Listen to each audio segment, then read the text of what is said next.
Muito bom dia, boa tarde, boa noite, boa madrugada, senhoras e senhores, senhoritos e senhoritas. Sala direcionada para os alunos do sexto ano do Colégio Afenizia Freire, disciplina História. E a gente vai finalizar hoje o assunto que a gente começou a trabalhar há duas aulas, falando a respeito de Atenas e Esparta. Na aula de ontem a gente finaliza o negócio. As cores, luminosidade, doideira. Na última aula a gente falou especificamente sobre Atenas, as últimas duas aulas, na verdade, falamos sobre a formação do mundo grego, tá? E especificamente a respeito do processo de formação da sociedade ateniense. Né? É o capítulo 12. E hoje a gente vai fechar com a parte de Esparta a partir da página 121. Então, deixa eu só ajeitar mais um pouquinho a luz aqui e pronto.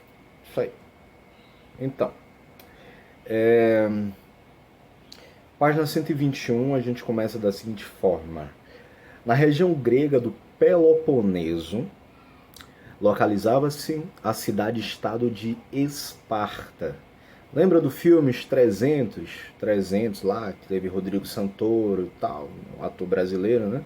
Os 300 de Esparta, se tratando do exército espartano, que foi considerado um dos melhores exércitos da história, que os caras podiam enfrentar 1000 inimigos ao mesmo tempo, e os caras conseguiam ganhar a zorra toda, só na base do peteleco no pé da orelha do povo. Enfim, na região grega do Peloponeso localizava-se a cidade-estado de Esparta. Eu já falei que é a página 121, né? Página 121.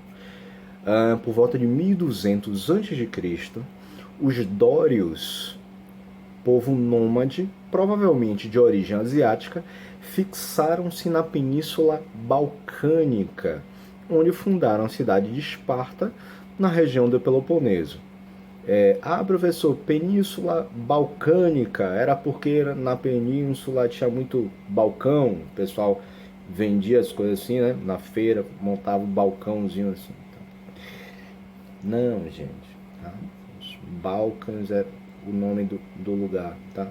Península dos Balcãs, Península Balcânica.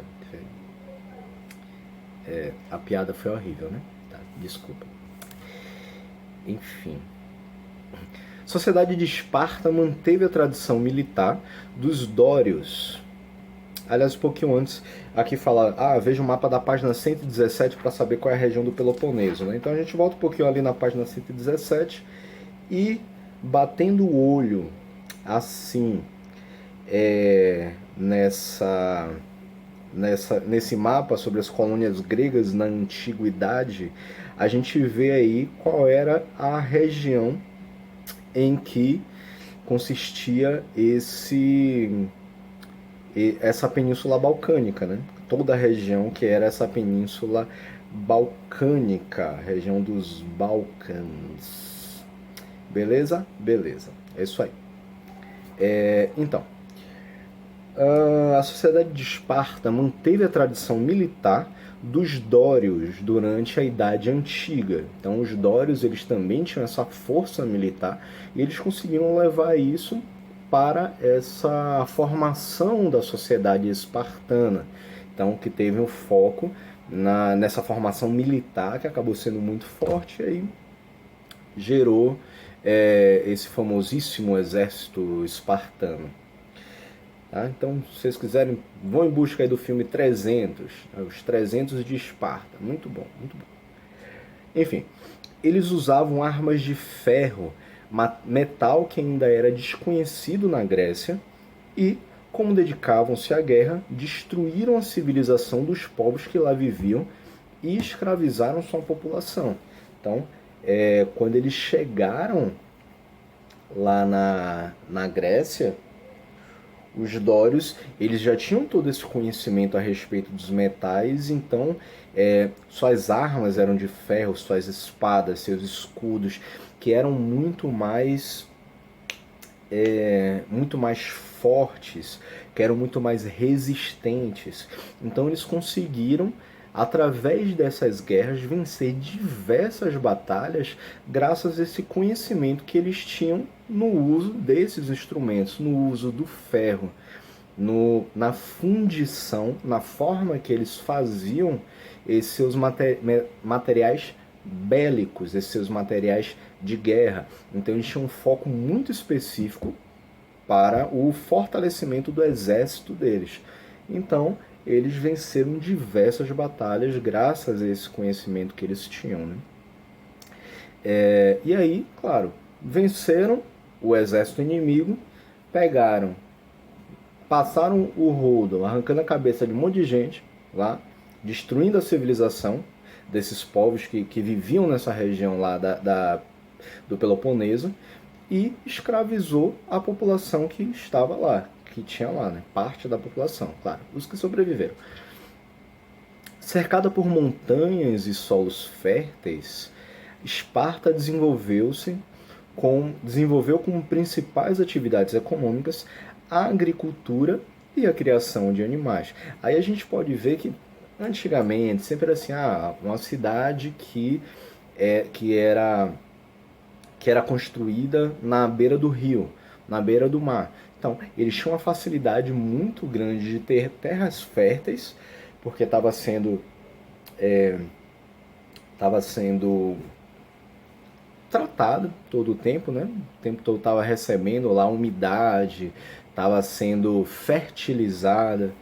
Então, eles conseguiam fazer a criação da agricultura e da pecuária. Então a agropecuária se tornou algo muito forte enquanto atividade econômica da grande maioria dessas cidades que eram construídas na beira dos rios, na beira dos mares, né? Nessas regiões que tinham uma intensa irrigação. Então, Esparta não vai ser diferente, ele vai ter como principais atividades econômicas a agricultura e a criação de animais. Sua sociedade destacou-se principalmente pela rigidez de costumes e por seu espírito guerreiro, né? Um bom exemplo era a dedicação aos treinamentos físicos e militares. Vocês lembram que quando a gente falou sobre a sociedade ateniense, inclusive, dentro da educação ateniense, os meninos desde os 14 anos eles já eram já se iniciavam a preparação com conhecimentos militares, mas era principalmente a partir dos 18 anos que eles já poderiam ser jogados inclusive para diversas guerras, né? Então, como falava assim, dos 14 aos 18 eles se dedicavam aos exercícios físicos, fortalecer musculatura, fortalecer a parte aeróbica deles, respiração, tal, para eles terem condições de guerrear. E aí entre os 18 e os 21 anos eles tinham um preparo específico militar para poder chegar e fazer parte do exército ateniense. Em Esparta também existia essa lógica, também existia essa ideia da preparação desde cedo dos meninos, sempre homens, fica bem claro isso, para que eles se tornassem guerreiros, para que eles fizessem parte. A partir do momento que eles completassem 18 anos, eles já poderiam fazer parte do exército. Então eram muito bem preparados para isso. Então, assim, na sociedade espartana também acontecia isso, assim como lá na ateniense. O pessoal foi criado com uma rigidez enorme de costumes. Era uma sociedade muito conservadora, muito fechada em si, sobre essa relação de homens, mulheres também, de hierarquia social que não existia, como você é pobre, não, pode ficar rico, não pode, vai morrer pobre, nasceu pobre, vai morrer pobre, nasceu rico, vai morrer rico. Então, sempre nessa pegada. Havia essa rigidez e os costumes locais também eram bastante rígidos. E essa ideia do espírito guerreiro, porque desde muito cedo eles eram preparados, os jovens, os meninos eram preparados para fazerem parte do exército espartano. Os espartanos valorizavam a guerra como forma de demonstrar honra, coragem e força física, características que os historiadores geralmente relacionam à herança militar dos dórios. povo fundador de Esparta. Os dórios levaram esses costumes para lá, para o Peloponeso, onde se localizou a cidade-estado de Esparta, né? Então foi graças a essa herança militar. Na sociedade espartana, os esparciatas consideravam-se os únicos descendentes dos dórios.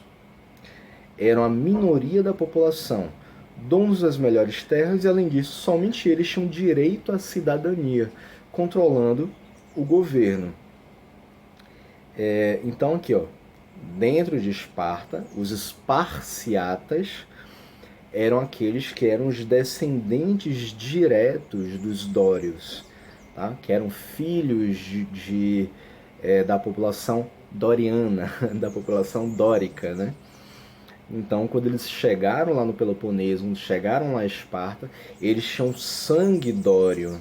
Então, eles eram considerados como únicos cidadãos plenos. Eram os esparciatas. Então, eles eram quem controlava o governo em Esparta. Tinha também os periecos. Os periecos viviam nos arredores da cidade e eram proprietários de terras menos férteis. Alguns eram pequenos comerciantes, outros artesãos. Então, era uma galera como se, como eu falei, havia uma rigidez de costume e uma rigidez hierárquica, da hierarquia social dentro dessa sociedade espartana. Então, os esparciatas eles se mantinham sempre no alto dessa pirâmide, desse poder, eram os grandes proprietários de terra, eram os descendentes diretos dos dórios. Na camada média, embaixo dos esparciatas, ficavam os periecos, que tinham ainda algum dinheiro, mas não tinham tanta influência dentro da sociedade espartana. Eles eram proprietários de terra também, mas eram terras não tão férteis, você não conseguia produzir tanto quanto lá nas terras dos esparciatas. Mas eles conseguiam ainda ter uma produção razoável e era o pessoal que tinha pequenos comércios, que eram artesãos, então ainda conseguia ter alguma propriedade, alguma prioridade dentro da sociedade espartana, algum respeito. Assim, quase nada, mas tinha uma posição melhor do que os ilotas. Quem eram os ilotas? Eram os prisioneiros de guerra que trabalhavam como agricultores ou soldados. Eles pertenciam ao governo, que tinha o poder de libertá-los. Pertenciam ao governo, mas assim, não é que eles fizessem parte do governo. Não, eles não faziam parte do governo. Eles pertenciam ao governo. Era como se fosse um objeto, sabe? Tipo assim, opa, essa tabelinha de basquete aqui atrás, ela pertence a mim. É minha propriedade, sabe? É meu. Então, os ilotas, eles pertenciam ao governo, faziam parte dos pertences, da propriedade do governo, não tinha direito a nada. Tá? Então, era o governo proprietário dos ilotas que tinha o poder de libertá-los. Caso passasse pela cabeça assim, vou dar liberdade para esse povo, vá, pronto, vá, pode ir embora. Não faziam isso. Aqueles que ganhavam, alguns que conseguiam ainda ganhar essa liberdade, dedicavam-se a diferentes atividades e poderiam até mesmo possuir alguns bens. Filhos de mulher ilota e pai esparciata poderiam ser reconhecidos até mesmo como cidadãos de Esparta. Se fosse o contrário, professor, poderia? Não. Somente se a mulher for ilota ou ser mesmo perieco, mas desde que seja filho de pai, o homem, provedor da família, seja um esparciata. Um pai esparciata, casado com uma mãe Perieco, uma mãe Ilota, tendo filho, esse filho pode ser considerado um cidadão. Agora, se o pai for Perieco ou for Ilota, mesmo que a mãe seja Esparciata, ele não é cidadão. Não tem direito à cidadania espartana, porque é como se o sangue dele fosse um sangue sujo, entre aspas. Tá? Somente, principalmente, os filhos do pai Esparciata é que tinham direito à cidadania espartana. Governo de Esparta, página 122. O governo da cidade-estado de Esparta foi por muito tempo controlado pelos Esparciatas, né? Que eram esses descendentes diretos dos dórios.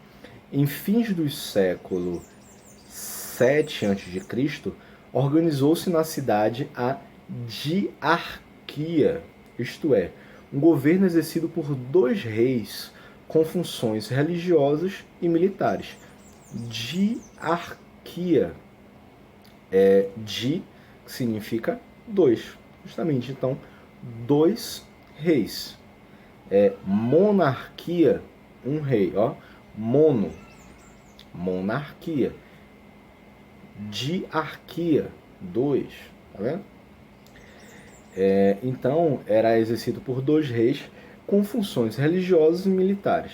Em tempos de guerra, um deles chefiava as tropas, enquanto o outro ficava na cidade. Eles eram, claro, como sempre, de famílias esparciatas.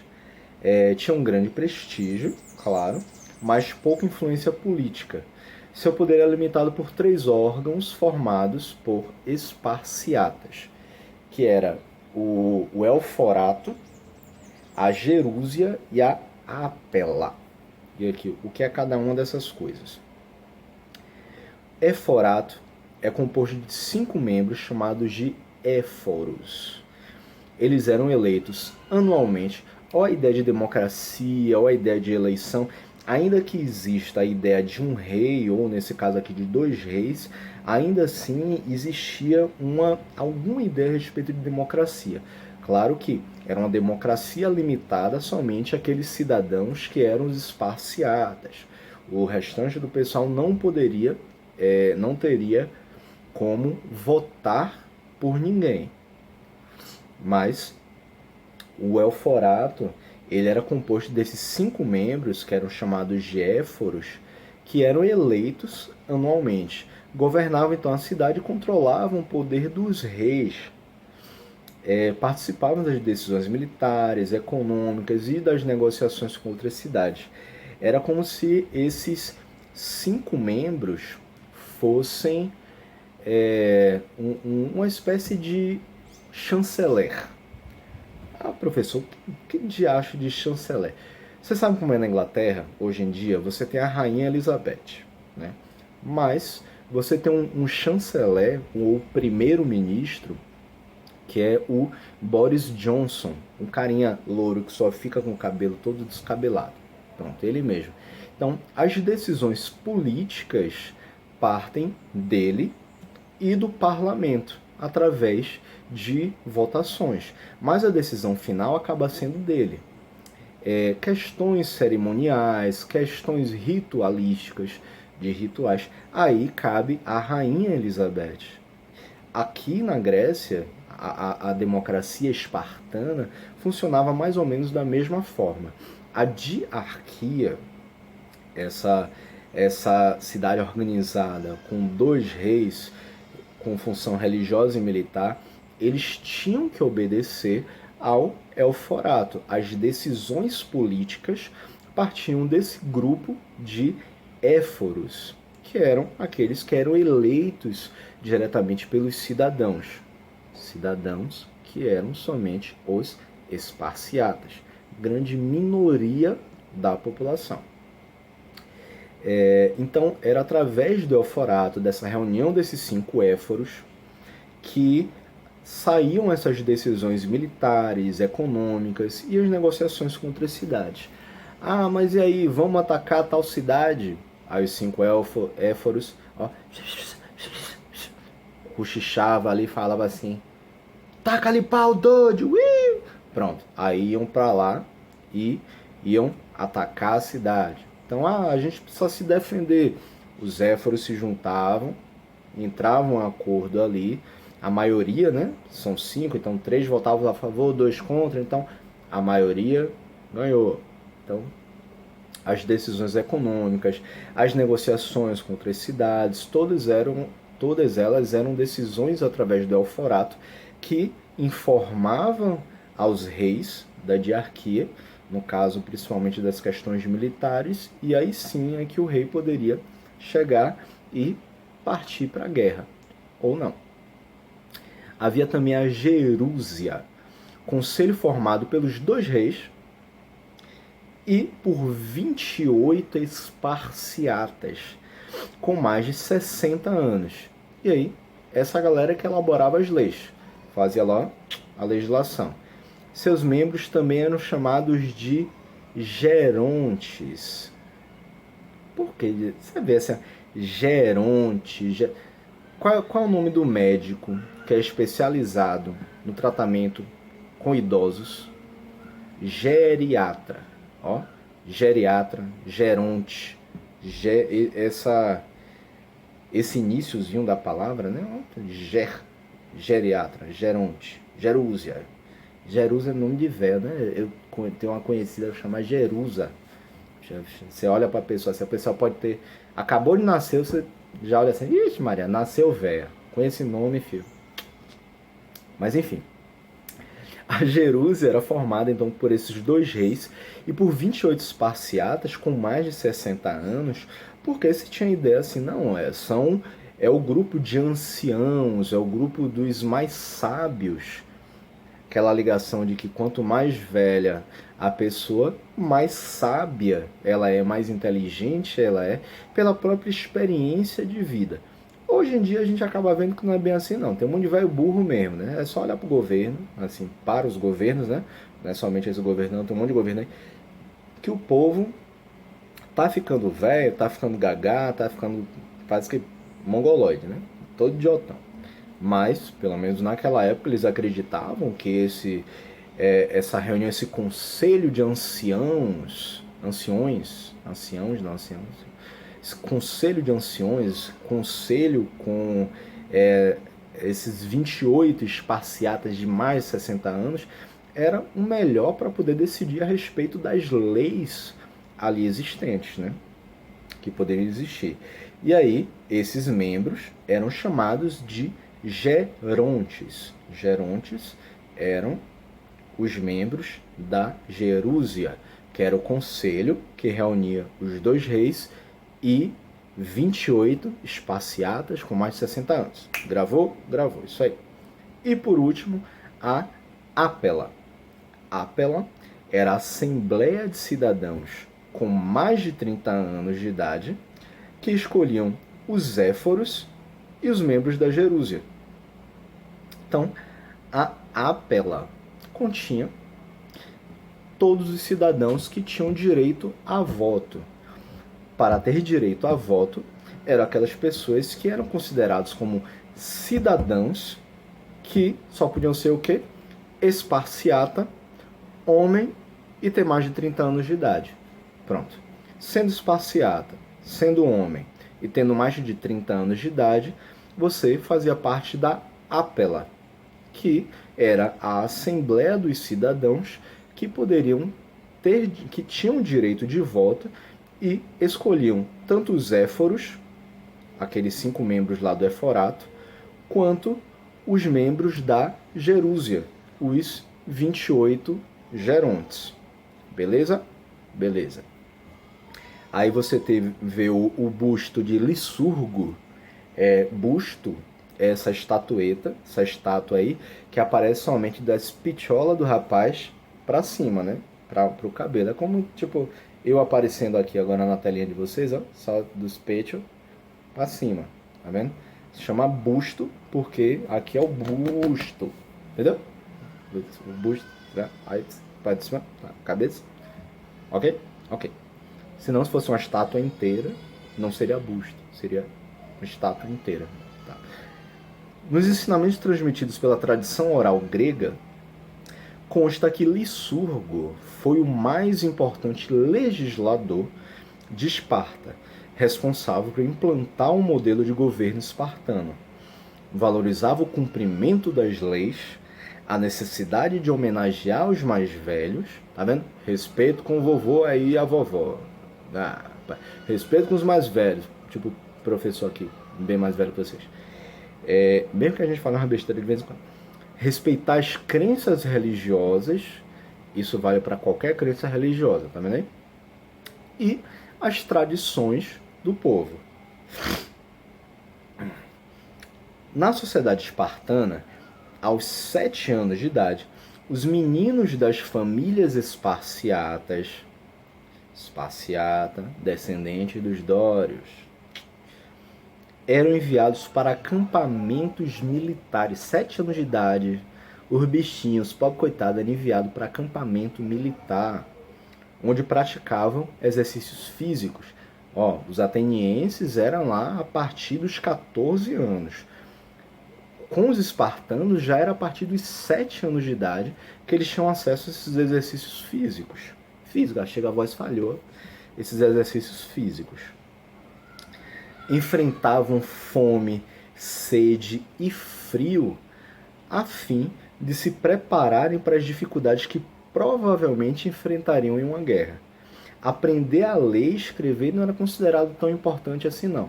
Tipo, você pode ser burro feito uma pedra, mas você tem que saber empunhar uma espada, segurar um escudo, atacar e defender. Pode ser burro. Tô nem aí, minha irmã.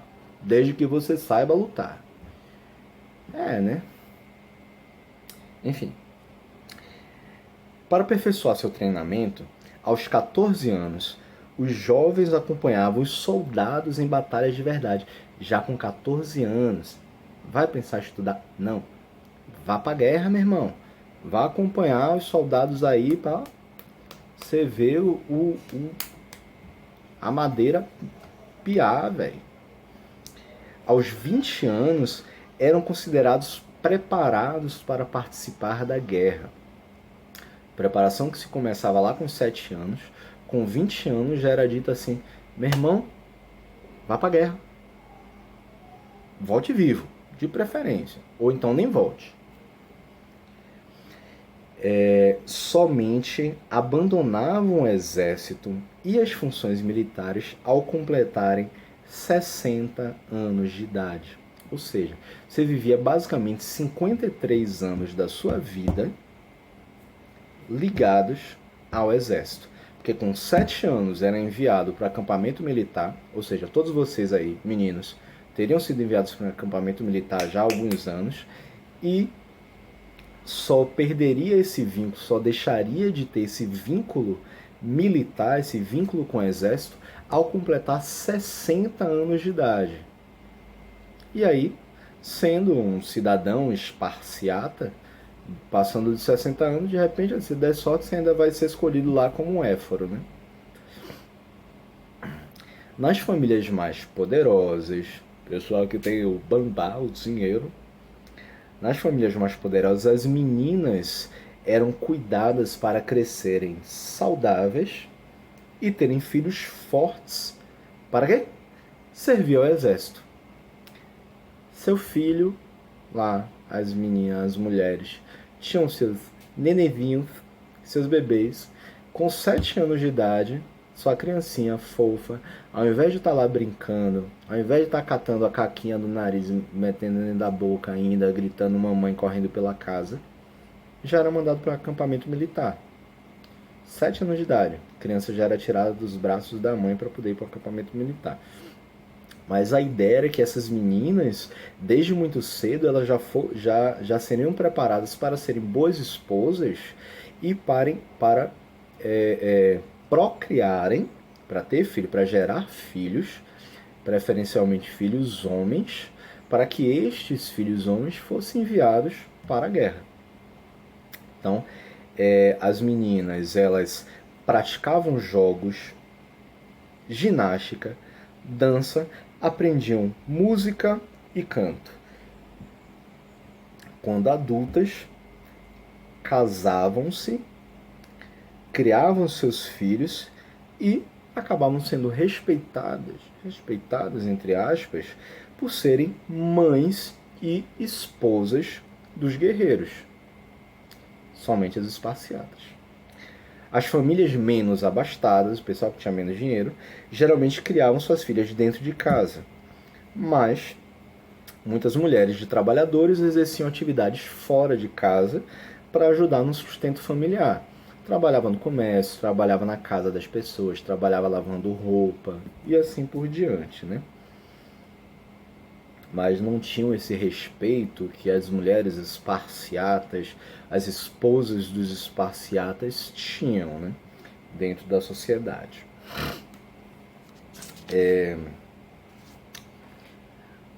Na cultura espartana, a formação dos guerreiros começava já na infância. Os rígidos treinamentos militares tinham início aos 7 anos de idade. Contudo, não se voltavam apenas aos domínios de técnicas de luta. A honra e a coragem eram virtudes muito valorizadas naquela sociedade e desenvolvê-las também estava entre os principais objetivos da educação de seus soldados. Por isso, para os soldados espartanos, era muito importante ter uma carreira militar de grandes feitos. Todos queriam conquistar respeito, admiração e ser motivo de orgulho.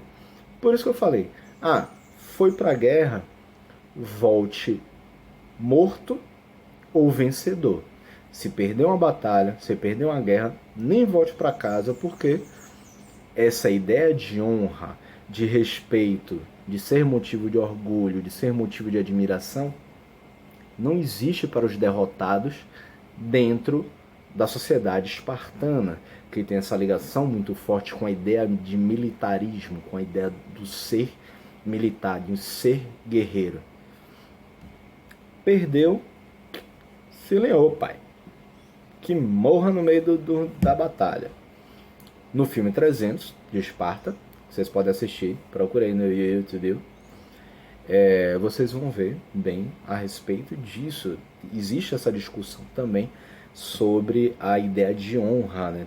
Tem um processo de formação da sociedade espartana. Eu vou procurar para ver se eu consigo, se ele tem disponível no YouTube ou na Netflix, alguma coisa assim, para vocês poderem assistir também. É bem interessante.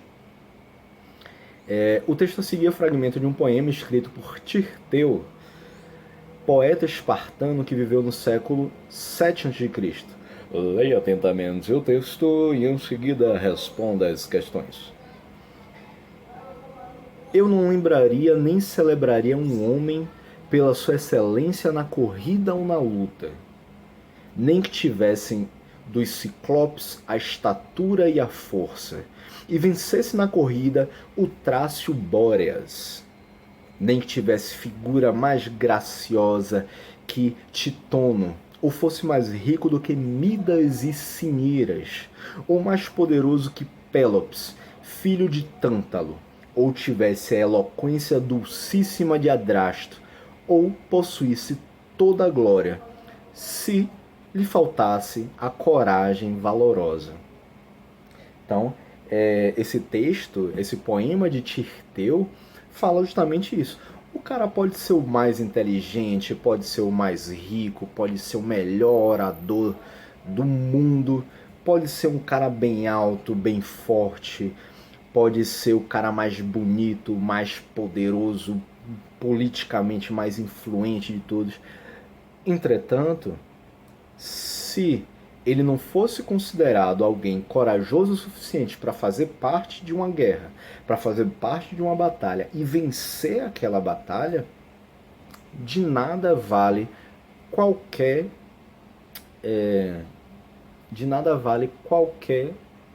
coisa boa que exista nele, de nada vale qualquer qualidade que exista nele.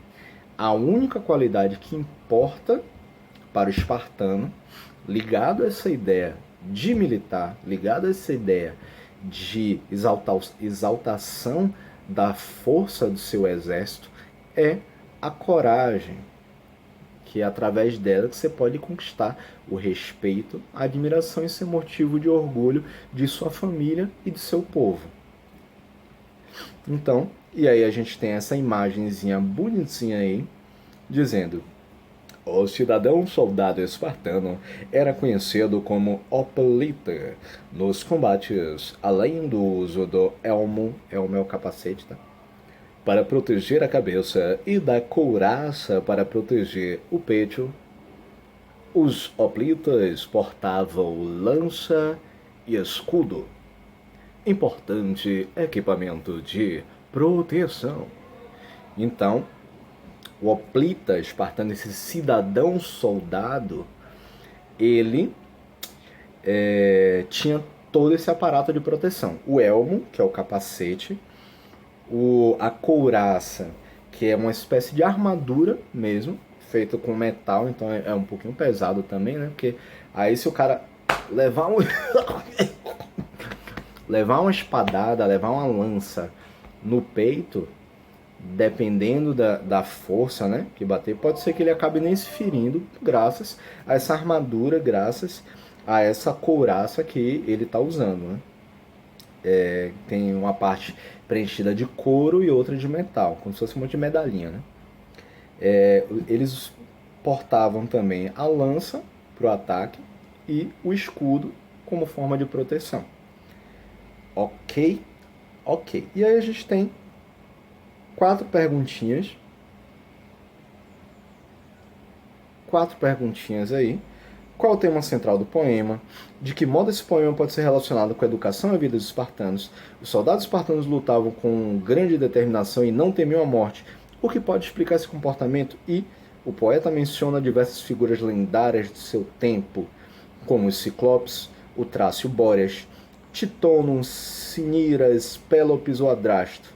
Escolha um desses personagens e pesquise informações sobre ele. Em seguida, conte aos colegas o que você descobriu. Então, mas aí a gente vai passar somente na próxima aula, junto com os outros exercícios, e aí eu vou falar um pouquinho de cada um desses rapazes, desses jovens aqui que foram citados no poema do Tirteu. Beleza, galera? É isso. A aula de hoje está encerrada e a gente se vê não, vocês me veem, que eu não tô vendo ninguém, semana que vem. É isso aí. Valeu, galera. Falou. Tchau.